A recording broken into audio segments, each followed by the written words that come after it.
I'm delighted to be here. It's exciting. Firstly, I want to apologize because I was not able to join you for the last 2 days. It's because I was busy learning more to come and do a better job today.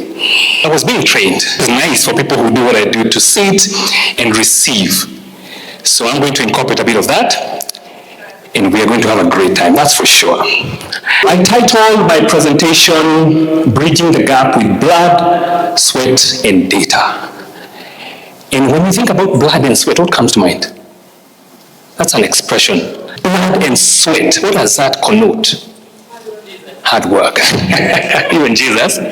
So I know there's a lot of people nowadays that say we work smart and we don't work hard. I posit that we work smart and we also work hard. There's no shortcut. Hard work is still part of it. And when we say that we are going to work to bridge the gap with blood, sweat, and data, we are saying that we are still going to work hard, but we are going to also work smart to bridge the gap. So how are we going to bridge this gap with blood, sweat, and data? We're going to look at how industry and academia can work together. So we're going to look at stakeholders. I was away learning some new concept called economics of mutuality. And economics of mutuality is a new concept that is removing your business from the middle of everything that you do and putting purpose as the center of everything that you do.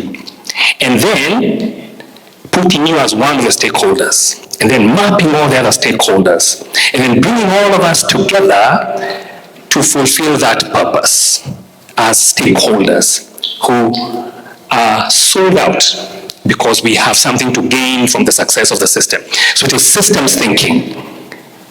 Bringing all the citizens of a system, creating a system that has got integrity, creating a system where the citizens care to make the system work. And our big purpose today, of course, is aligning the futures of our young people with opportunity to compete and to be equal to where the globe needs them to be. So I'm going to invite you to be actually thinking that way, where the purpose is at the middle and we are all stakeholders, and I'm going to invite us to dig in. I run this company called The Influential, and our vision is to multiply holistic leaders who multiply holistic leaders, especially in Africa. So I have a bias for Africa, and I have a bias for young people. And I'm delighted to be talking about how we can help our young people. Our definition of leadership is around using your value differentiator. There are over 800,000 books written on leadership. I don't know that you know that. We cannot agree on a definition of leadership, but we know good leadership when we see it. So we want to lead not with titles, we want to lead with our value differentiator. And our mission at The Influential is to help teams and individuals take initiative to uncover their X factor, to leverage that X factor, lead themselves. It begins with you, and then influence others to create impact that matters. So they figure out what their contribution is, and they make that contribution for the season, for seasons, and for a lifetime. You want to be relevant. Steve Jobs said, come and work at Apple and you'll make a dent in the world. You want to make a dent. All right? And what is this X factor? The X factor is an intersection of strengths. Your array of strengths. Strengths can be discovered. Strengths can be uncovered. Strengths can be recovered because you stopped using them, because of where you work, because of where you grew, because we told you not to be too loud, because we told you not to be so inquisitive, and so on and so forth. So you hid a strength. So we help you uncover, discover, recover those strengths. We also help you discover passions, the fire in your belly, the things that make you to want to get up in the morning to go and do something. The reason why you want to do something. So passions are about what you love and who you do it for. So we help you discover that. And we also help you create an enabling environment where you are totally authentic, where you create your core values. So you have your array of strengths, you have your array of passions, why you love to do this, who you want to do it for. And then you have your core values, and therein lies your X factor. For Africa, our strength lies in our young people. We are told that we have the youngest population in the world. That's our strength. Our passion is the futures of these young people. We want them to have a better future than we have. We want them to compete equally in this world. We want them to win, so they are our passion. We are doing this for them. And our values, one of the values that I love about Africa, and I have been to some countries in this continent of ours, Africa is communal. We are a system. So we're going to draw from that, our value system, our strength and our passion. And I submit to you, ladies and gentlemen, that Africa is the X factor. Africa has that X factor. But we need to tweak some things if we're going to take advantage of that value that we have and make it work the way that we want it to do. So, this is what I'm about to take you through. I'm going to introduce you to a paradox that perhaps you might have seen from the speakers that have been here before me. And the paradox invites different thinking. So we are going to challenge our mindset around the paradox, so that we think different, so that we act different, and that as a system we do different and we do better to get better results. And because we're going to be thinking about disruption, we're going to be killing some cows today. There are some small cows that misled some people in a desert many years ago. Do you know that story? When Moses was up the mountain and the people made golden calves. So we're going to be killing cows like those today. And to kill those cows, we're going to need some tools. So we're going to agree on the tools that we need to use to kill the cows. And then we're going to be working together. So someone will hold the leg, the other one will hold. Cows are big. So to kill them takes some considerable skill. So we're going to get some tools to kill those cows, and then we're going to agree on how to keep accountable, and then we're going to call each other to arms. Now that we are ready to do that, what next? So that's what I'll be taking us through. And without much ado, I want to just dive into that paradox. Before I give the paradox, I want to tell my story, because I am a son of Africa as much as anybody. Born and bred. A few years ago, not very few, I finished college for the first time. I've been to college many times. I went to study electrical engineering.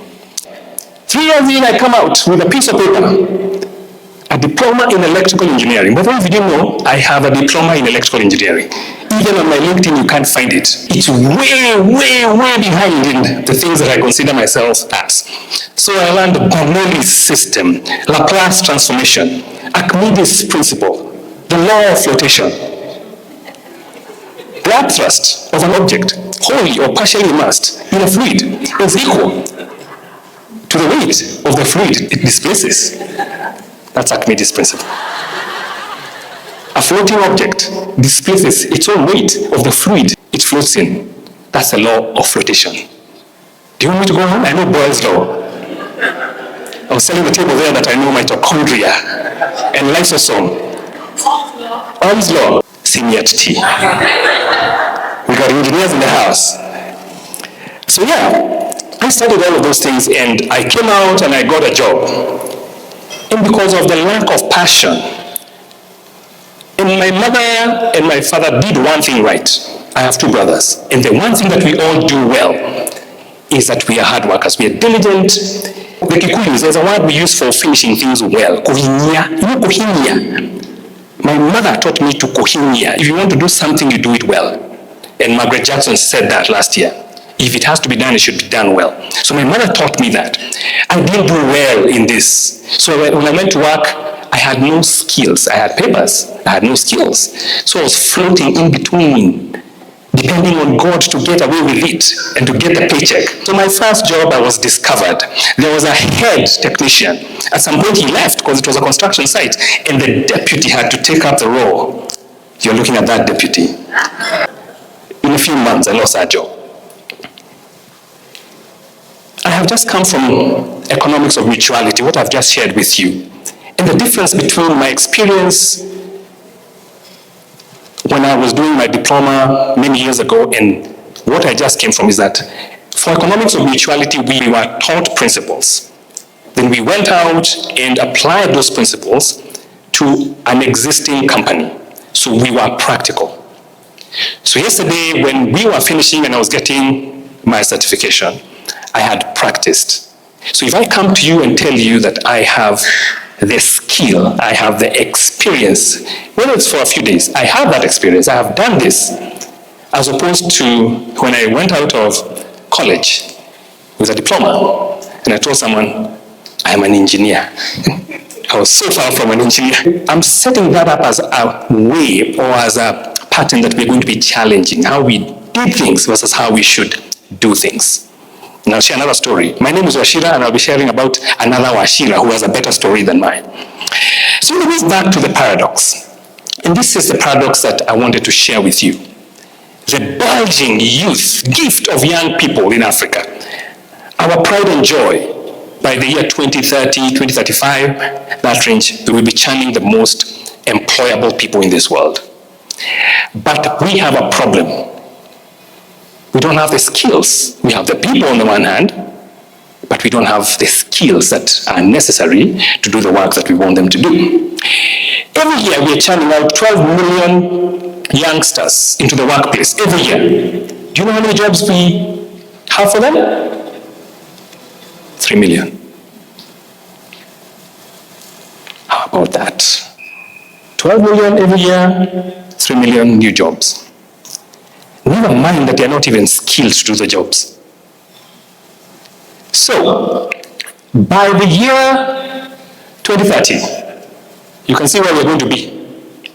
And currently, CEOs are saying that 75% of our graduates do not have work-ready skills. So this is a ticking time bomb, ladies and gentlemen. It has been called a youth quake waiting to happen.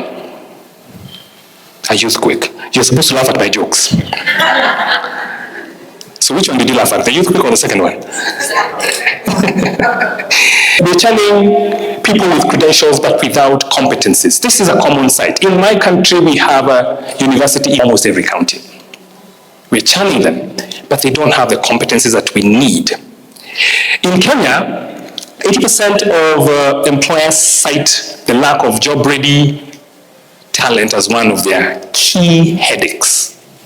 So we have all of these people, they are well-educated, so we say, but they can't do the jobs that we need them to do.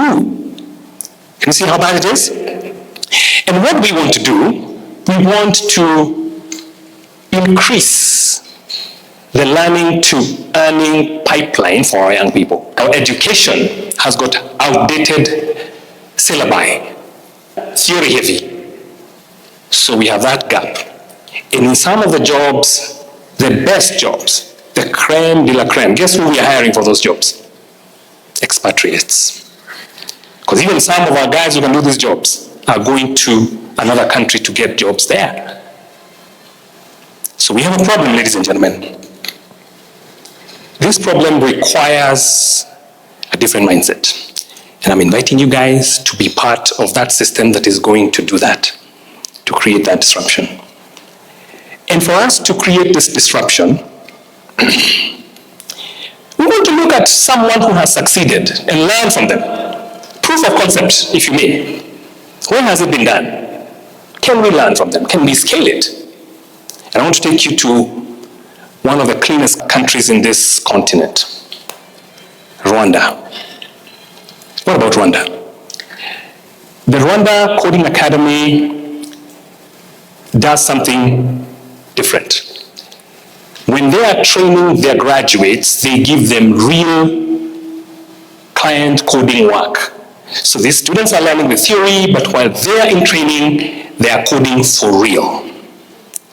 So they are being prepared for the job that they're going to have. And when they come out of work, they are ready, they have a portfolio.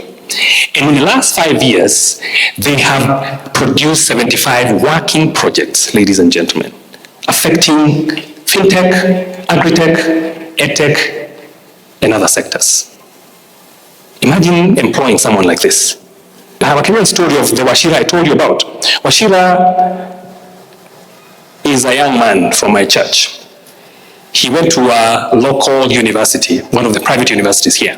And one of the pain points in that university was that the student database was on a humongous Excel sheet.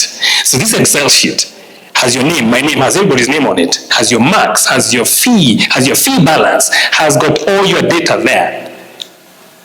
The exam deadline, the exam you're going to take, the lessons and all of that in a poorly executed Excel sheet document. So they struggled to find their information. So the IT club came together and said, let's solve this problem. And they came together, put their heads together and created an app while still in school. I'm talking about this last year actually. So the IT club created an app that sorted out that whole mess. They are able to now spool out their information. I can just get my information. I can get the information I need out of that heavily cumbersome Excel sheet. And they gave that as a gift to the school. As we speak, Wachira has not graduated, but he has a job doing something that he's done before. So he came out with a portfolio. That's the same thing these guys are doing. So the concept can work. I want to take you to Nigeria. There are Nigerians here. Nigerians in the house, where are you? Now, Andela and ALX are some of the companies that have made a huge difference in Nigeria. Andela is also here in Kenya, by the way. And they have this concept of anytime, anywhere jobs. And I picked one of the things that Andela was able to do, because these two companies, like the Rwanda company, they make sure that as you're being trained, you're doing real work. Projects are real. You are coding for real customers. You're working for real customers.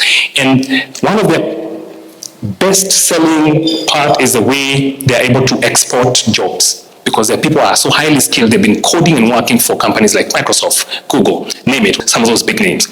And they had this program that was 24 weeks long. And the people who were on that program would get an 87% pay increase versus the job that they were doing before joining the program. And the rate of absorption after going through the training, because you have real work experience, you are in training, but you have real work experience, the rate of absorption was really high. We are proving the concept. It can be done. All right? And this is Africa. Let's come home to my country, Kenya. Kenya has got something we are calling the AI Strategy 2025-2030. And Kenya is using AI to forecast skills. We want to know what skills are needed so that we can prepare our people for those skills. And this is not a new concept. Peter Drucker called this the future that has already happened. You know, we have those bleeding edge, cutting edge, the things that we know will happen or are beginning to happen. Peter Drucker called that the future that has already happened. Using data, using trends and patterns to predict the future for the next 10 to 20 years. Now, we are employing new technologies to do that here in Kenya.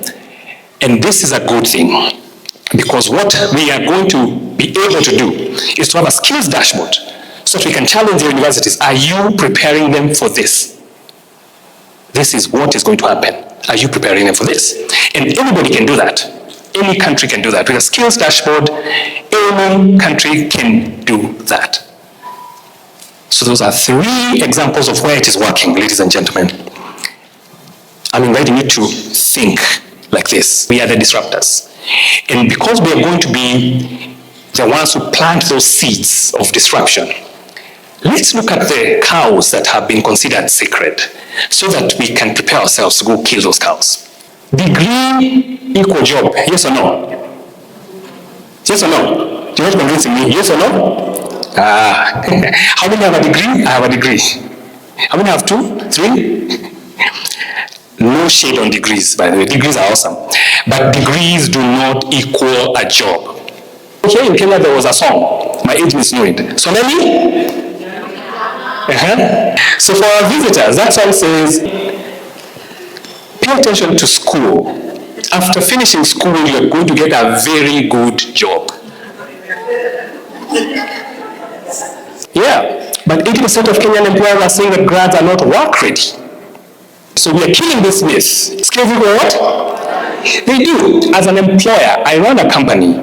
I outsource a lot of my services. But before I give you work, I need to know that you can do it. I don't have time to train you on the job. I need to know that you can do it. And a lot of other companies want the same. They want proof that you can do the job. So skills are what we're looking for. Can you prove it? Evidence that you can transfer some value to me because I want to pay you. It's a win-win, isn't it? So we are killing this cow and even seeing from what Africa is doing that skills equal value. The other cow that we want to kill is this one. That theory should always come before practice. We want to kill that one too. Cognitive science confirms that contextual learning boosts retention. Contextual learning. Why can't we do them together? Like the Washira getting his degree and solving a problem. Like the school in Rwanda, like ALX and Andela. We want to get rid of this traditional model and get a fused model so that when our people are coming out of school, they are ready, they have a portfolio. They can prove that they are work ready. So what are the tools that we need to get this done? I posit that we need to electrify the system. Well, is it electrify? No, scratch that. Electrocute it. We need to give it a shock therapy. We need employers to be part of the system. Remember we talked about systems thinking. The purpose is our youth. The X factor is our youth. So who are the stakeholders? I'm looking at them. You are looking at one. Employers are part of stakeholders. We need them to be involved. We need modular accreditation. We need to accept the place of micro-credentials. I just came from one. I told you about that. The economics of mutuality. A new concept that we did. We learned, we practiced, we made a presentation to the owners of the business. And they took some of our suggestions as tangible value that they can turn into opportunity. Isn't that awesome? If you run a business, how awesome is that? We are your consultants. We are learning, but we are also your consultants. It's mutual value in the chain. We need to find a place for this so that people are applying the learning even before they come out of school. The pay it forward funding model. So instead of just CSR, we convert it into strategic talent acquisition with a measurable ROI. The company pre-finances the training. The students get job-ready skills. The companies that are doing this get dips. They are allowed to hire first. And then they can recover their costs from the person that they trained. We know about HELB in Kenya, where the universities give you a loan. This is almost the companies giving you a loan. We will educate you if you work for us. Pay it forward model. So these are things that have been tried and that have worked. The other player that we want to invite is government, because government is also part of the stakeholders. This is in Kenya, that the government is actually introducing a 50% tax rebate for people who are hiring interns. If you can prove that you're training them on the job, you get a rebate. Government can also be a part of this short accreditation programs. Vet them, make sure they're quality, make sure they're aligned with our needs so that we're churning people that are ready. I worked in a company called Arc Skills before branching into business. Part of the strategic business unit was a TVET arm. And we were training people on the job. We were training them as they work. We were certifying them as they work. And it was an amazing product. And it boosted their confidence. It gave them better earning potential, and it standardized the work that they do. So that bricklayers mix the way it should be done. Kenyans, I know our rumble strips on the road, the bumps. You see the way they're not standardized? It's because there's no standard training for those people. So we were trying to standardize that so that you can vroom over them. You can't vroom over all of them. There's some you vroom over because they're not bad. The others you try to vroom and you go to the mechanic, right? I can see somebody motioning. Yeah, accredit these things so that we have standards, so that we are churning people who are relevant to our ecosystem. And then the skills dashboard, we are constantly forecasting those skills, so that we are educating our youngsters for the future. Then we are going to be using data as our true north. Data is the one that is leading us to produce the right curriculum. Industry data tells us what to teach, and then what? People say guts. Guts. Ensure we act before it's too late. So we need both data, but we also need guts to shock the system, because traditionally, academia moves slowly. So I'm inviting us to be the people with the guts, to be the guys who want to make the change. Now remember, in my outline I had said that after the tools, then we also need to create accountability. We want to share this accountability, because I want to ask you what you're doing. I want you to ask me, what am I doing? Because we need to shock this system. So when we talk about accountability, we want to reach out to everybody in the system, and the students are part of that system. The learners must not be left behind. There's a proverb, an African proverb that says that a seated old man sees further than a young man who's atop a tree. No disrespect for old men. I'm not a young man, by the way. But I think nowadays, young men have seen things I haven't seen. I work with young people a lot. I have a passion for young Africans. And the things they have seen, there's some things I don't know. They teach me a lot of things. In fact, I tell young people, when you get a mentor you can teach. Even I teach my mentor. I introduce him. This is my mentor. And he says, he's also my mentor. I feel so good. A gray-haired man says I'm his mentor. Don't play with me. I mentor a gray-haired man. So, the Association of African Student Unions, this is the AASU, I think it's headquartered in Ghana, is doing these things. They have said we want to be involved in co-creation. We see the curriculum. We see the future. We see the divide. You're not taking us to Canaan. You are taking us back to where we came from. So we want to be involved in co-creation. They are co-designing assessment rubrics. They want to be involved. They are running peer coding reviews and mentoring other students. And they are sitting in boards, advisory boards, to say, we have a voice as young people. We need to involve these youngsters. It's a level that we often miss. They are a stakeholder. We need to involve everybody. The other thing in terms of accountability is creating something that we can measure.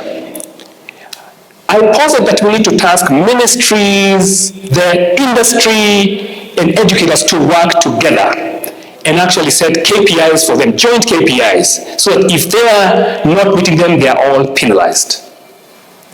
CEOs are complaining too much. Stop complaining. Do something. Let's all get involved. I want you to imagine 80% graduate employment. It's been achieved in some places. I want you to imagine 20% annual curriculum refresh, because the VUCA world, the Bani world, whatever terms we use to describe it, is not waiting for academia to catch up. It is moving. So we need industry to tell us what's happening, so that we are always refreshing it. We're always refreshing it, so that we're sharing the data.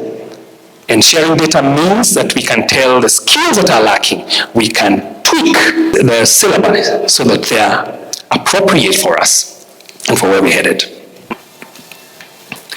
My last point is calling me to arms. We need to kill this beast. We need to be accountable, but we need to take arms and do this together. Because if we don't innovate, we will perish. My call is that we need to adapt or perish. And this is sort of a summary of what we are saying. That the skills gap is our growth crisis. We need to call it what it is. And that if we address it, we are going to be on the path, on the trajectory of growth. Data and guts are what we need to make the difficult choices that we have to make. We need to innovate, or we're going to perish. We need youth as core conspirators. They are not going to sit back and watch. And Kenyans, you have seen the power of Gen Z. Kenyans, how are you? I'm raising a Gen Z. I've seen the power firsthand in my house. Then systems thinking, we need to think about the common good of the system and our value, our purpose, which is our young people and their future. So we are breaking those silos. We co-create to create this talent pipeline. I'm going to invite you to stand up. Please stand up. Thank you very much.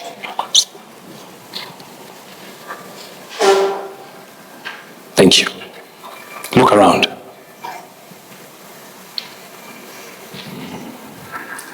That is your partner. Now shake some hands and tell them, you're my partner.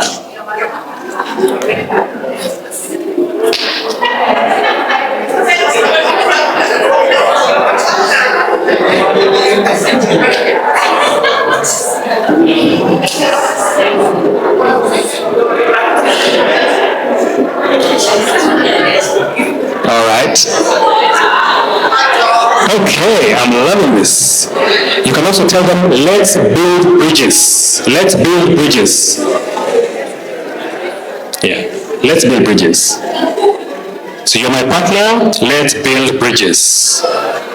We want to bridge the gap, so we want to build bridges. You may have your seats. You may have your seats. Thank you very much, ladies and gentlemen. You're an awesome audience. Yeah. So you and your partner are going to work together to build bridges. So the call to action is to think about this as a system. Do not separate the components of the system. We need the system to work together. Now, where do you think this is? Mombasa, Gokundu, I like that. These Africans are talking about Africa, awesome. This is the Magufuli Bridge. It is very beautiful, the Magufuli Bridge. Yeah, it's in Tanzania. The Magufuli Bridge is 3.2 km long. It's the longest in East Africa, by the way. And it's a symbol of national integration. It has been able to open some towns that were far-flung and join them to the grid. It's also a thing of legacy, political legacy, and a feat of engineering. It links Tanzania with Uganda, with Rwanda, and with Burundi as well. And we are talking about systems. That's how beautiful working together, creating bridges in the system will look like for us. We're going to open linkages. It's reaching some towns that were remote. So we are going to reach places that are remote. Because the system works for everyone. It's win-win. We need to think win-win. The last thing for me as we build bridges is a quote. I compiled it from what others have said. You know, they say that when you quote one author, it's plagiarism. When you quote many, it is a book. Ask the others here. There is our system. It's called Africa. So that's our system. It's beautiful, doesn't it? Quite colorful. So that's us.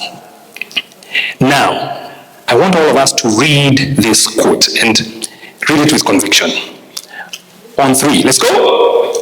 This is Africa's gold mine. Not oil, not gold, not land. Talent. But talent without the right skills is wasted potential. And we cannot afford waste. Amen. Ladies and gentlemen, our young people are our X factor. But like what we do at the information, they need to be sharpened. Raw talent. Ask Usain Bolt, he needed his coach. Ask Serena Williams, she needed her coach. We need to sharpen those skills. We need to work together in the system because our differentiator will be the talent. If they change their mindset and they work like a system, DR Congo can change. They really have so many good things, but they have a lot of trouble. If they get systems thinking, they find purpose, that can change. And so can our continent. Thank you, guys.